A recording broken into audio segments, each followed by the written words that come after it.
Saluti da Heavy Metal Heaven.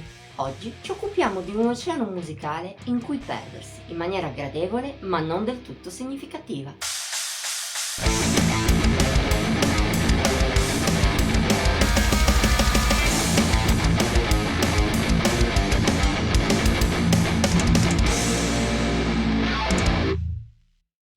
L'espressione anglosassone lost at sea, letteralmente disperso in mare, si può anche usare in senso figurato nel mondo della musica.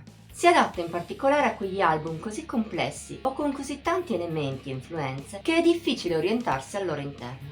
Di per sé questo modo di dire è neutro. In certi casi può essere positivo, il senso di smarrimento può unirsi a stupore e meraviglia, ma può anche essere negativo, quando semplicemente una band mette troppa carne al fuoco. Per quanto riguarda il disco di oggi, Curazio degli Ecolot, valgono un po' entrambi i discorsi.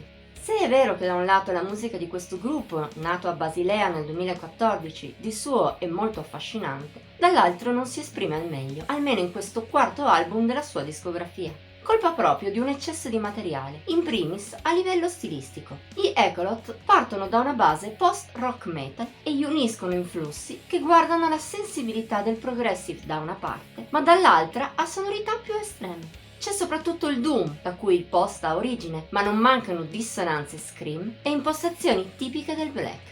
È un genere che in realtà funziona a lungo in Curazio. Il gruppo svizzero è abile a manipolarlo in una forma onirica molto piacevole. Tra oscurità e malinconia, le sue sfumature ti accompagnano senza praticamente spigoli per quasi tutti i 40 minuti del disco.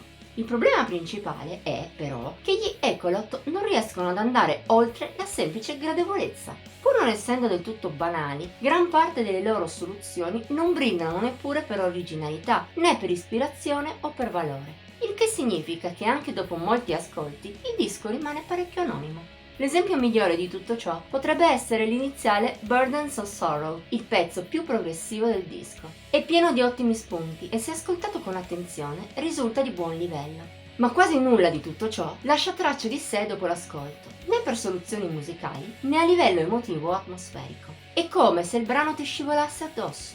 Lo stesso vale poi in misura ancora maggiore per gli altri pezzi di Curazio. L'unica eccezione è la conclusiva Wildfire. Sarà che all'inizio è il pezzo più rabbioso e black della scaletta, ma anche la sognante seconda parte risulta un po' più memorizzabile, il che la rende il picco del disco per distacco. Per il resto parliamo di un album discutibile e dalla doppia faccia. Da un lato è vero che il livello espresso dagli Ecolot è più che decente. Se hai bisogno di un album come sottofondo, la loro musica è adattissima a te. D'altra parte però gli svizzeri si dimostrano nella media. Nonostante la sua piacevolezza, Curazio lascia poco il segno e quasi nulla al suo interno riesce davvero a emozionare o a risultare memorabile. Chi desidera qualcosa di davvero significativo dovrà perciò cercare altrove, purtroppo.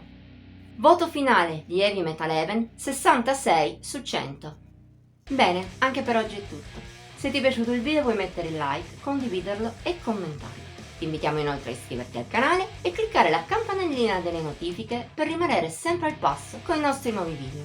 Infine, puoi venire a seguirci su Instagram, Facebook e Pinterest. Trovi i link qui sotto in descrizione. Ci vediamo la prossima volta!